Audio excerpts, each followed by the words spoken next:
Animals do not grow smarter and wiser. Animals that are born with lack of vision die out in the visual field. So nature kills 10,000 animals for each one it produces. I better do that with the worm. If you can spread this idea into all areas, worms are born, I don't know what about this. This is a drawing of a worm. The worm has light cells all over its body. They're very weak. They're eyes, but the early stages of the eye. So when this worm sticks its front end out of the ground and a bird sees it, it picks it off. But if it's born with more light cells up here, just a few more than this, and a bird's shadow comes, it retracts. Gotcha. And then eventually all the worms that survive have light cells over here. The eye is an organization of light cells. It starts out with light cells all over. But the worms that survive are the worms with the light cell at the leading edge. If they're at the trailing edge, it doesn't survive. When a bird lands with a worm and the other birds open their mouth, I did this years ago. The bird that moves the most with the mouth open gets all the worms. Gotcha. It doesn't feed all the birds. Feeds the most active. So I made a plastic bird with the mouth wide open on a spring that moved more, and the bird put all the worms in there. That's when I became a mechanist. I believe that human beings cannot think or reason. They're mechanisms that respond to the environment because they have a wide range of responding senses. So I looked at robots the same way, but we're organic. We get hungry, so we hunt. Robots don't. Robots don't say, I need lubrication, so I'm going to behave a certain way. They don't care whether you lubricate them or not. Mm-hmm. So they don't evolve. No man has been able to make a robot that's just a minute. Like feel good doing that. Robots don't feel good or bad. I don't know if you notice it. When a wolf has incisors, he can tear off bigger pieces of meat. If he swallows it faster, he can survive starvation. So animals do not chew their food. They rip off the meat and swallow it whole, just as it is. I don't know if you notice that. That animal will survive in scarcity. The animal that tears the meat off and chews on it won't be have enough food. So the animals tear it apart fast. And they don't outgrow that. The animals born with the larger fangs survive. Those with shorter fangs don't get a bigger piece of the meat. Animal life has no purpose, is what I'm trying to say. There's no purpose to eyes, ears, teeth, or anything. If you're born with things that work under those conditions, you survive. If you're born, say, with let's say, a more rational mind, and you're rational about everything, you can't live. You might leave a little food for your young. If a bird doesn't feed its young, let's say it just eats the food, that species is gone. A bird that doesn't take care of its young, birds are not born to take care of their young. They say they instinctively take care of their young. The birds that don't feed their young are dead. They're gone. But if you start looking for purpose in life, everything seems to have a purpose. So you're looking at the successful birds that still exist. Under those conditions. Yes, under those conditions that feed their young, that's why they're there. It's not, Yes, yes. It's not, Same with humans. Yeah. You feed their young because they're not helpless. Chinese used to drown babies that were females. Right. Did you know that? Yeah. Because they can't feed them. Population. Eskimo would put his grandma out on the ice when there's a shortage of seals. And she never wanted to be put out there, so she always behaved very well. So it took an Eskimo who had a wonderful grandmother a little longer to put him out on the ice. It's very hard to accept that humans are machines. They're responding organisms. Very difficult. And people that used to attend my seminars for years would write songs about a responding organism, a bundle of tropisms. You know, and they couldn't get along with normal people. You must understand that. That since I've been attending your sessions, I'm losing my friends. I said, you're not losing your friends. You're losing people that are hard-headed, hardwired. But you'll have to change people to get along with them. I call it poisoning the well. I'm saying that all things are shoved by something else. There's nothing, although we can't see the wire up our ass connected to the sun, we depend on the sun, the radiant energy of the sun. You may not see the forces that move you. Nutrition, different food combinations, strengthen your fingernails, lack of it makes them soft and they crack. You don't know how your body operates, but if you study nutrition and physical degeneration, you know more about the body. You never know everything. The word everything is a stupid word. It implies that there is such a thing as everything. When you get into the mechanistic point of view, all that the mechanist says is that all things are shoved by other things. There's no prime source of that movement. In other words, if this begins to roll, it means the table is not level. Right. Nothing moves of itself. Plants do not grow. They depend on sunlight, water, moisture, soil, temperature, many different things. So there's no prime mover. When I say, how did the universe begin? That's a stupid question. It assumes a beginning. A seed, they say, is the beginning of a plant. How do you know it's not the end product? Why do you call it the beginning?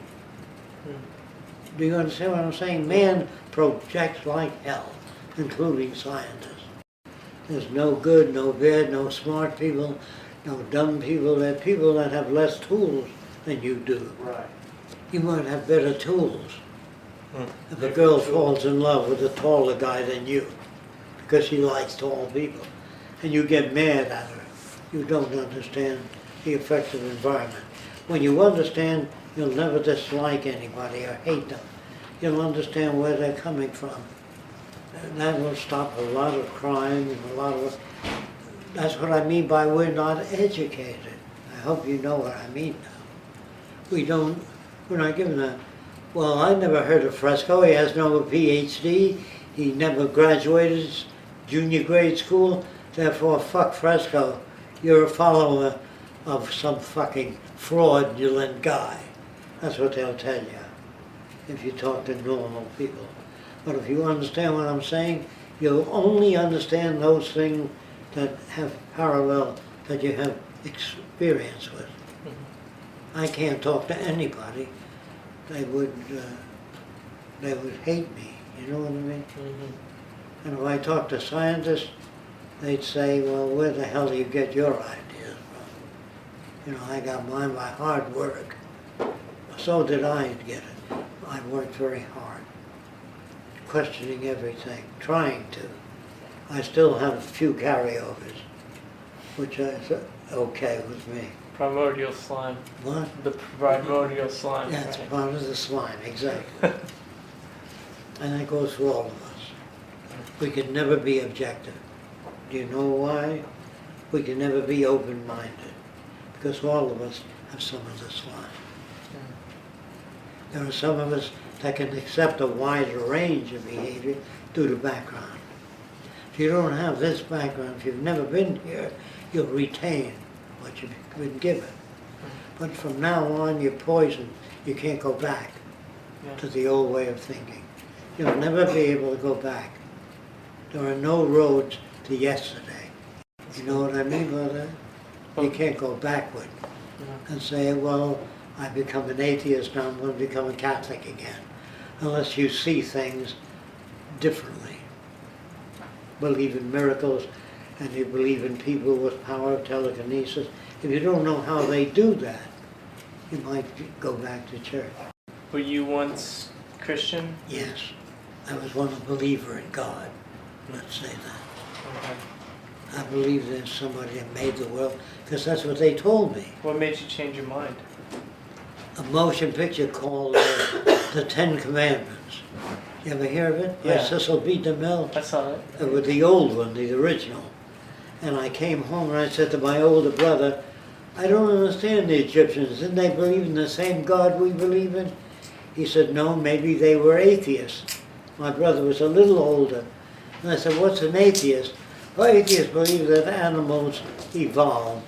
The giraffes ate things and made a longer neck, and animals went through evolution. He knew a little bit about evolution. And from my background at that time, that made more sense. I had enough of background, and I said, gee, maybe there isn't a God. And I began to talk to people, and they said, you're nuts. There's got to be a God. And then I read books on atheism a little bit, and it made more sense than God making a man and a woman out of clay, earth, and he turned them loose in the Garden of Eden. That would sound more like a fairy tale. I had enough of a background to make it. If I didn't, I would have rejected it. When the minister said it rains to make the plants grow, I said, why does it rain at sea? I really wanted to know. I was not an atheist. So he said, hold out your hands, and beat me. And I began to doubt the wisdom of that guy. Then he said, God works in strange ways. After we die, we'll know why certain things happen. Today you won't understand it. So I bought the package. And then I said, why does a flood drown children? They've had no experience. And he said, because the Lord works in strange ways. We may not know that, but there's a reason for everything. And then he gave me some reasons. He did. He says a man he met went blind due to cataracts. And the blind man said, since I was blind, I realized a lot of things that I didn't appreciate in the past. So he says the purpose of that guy going blind was to give him the realization of how wonderful it is to have sight, and then how wonderful it is to have senses. Right. So there's a reason for everything. And that stalled my ability to think things out. You know, it was a good example. It is. And then so going on, I didn't find blind men any particularly smarter than anyone else. Mm-hmm. This particular blind man that he quoted, yes, he did. But there are many people that have a negative experience and makes them more negative. Right. Do you understand what I'm talking about? Yeah. It's very hard to be objective. And I found conflict in the early stages of beginning to question things. I found, well, it's better that I go to church once a month. You know, not give it up entirely. So I said, well, God would know I was false then. Then I didn't have to go once a month. Because I says, I can't put it over on God. So then I learned more about evolution and learned more about God sacrificing his son. And if he knows everything, he would know that his son would be crucified. Then it didn't make sense. I began to question that whole pattern. It went in circles, you know what I mean? And I pulled out. But if I didn't question the patterns, I don't think I could make it. And if I wasn't shoved further enough along, I wouldn't have questioned anything. So here you're being shoved, and from now on, you will question more things.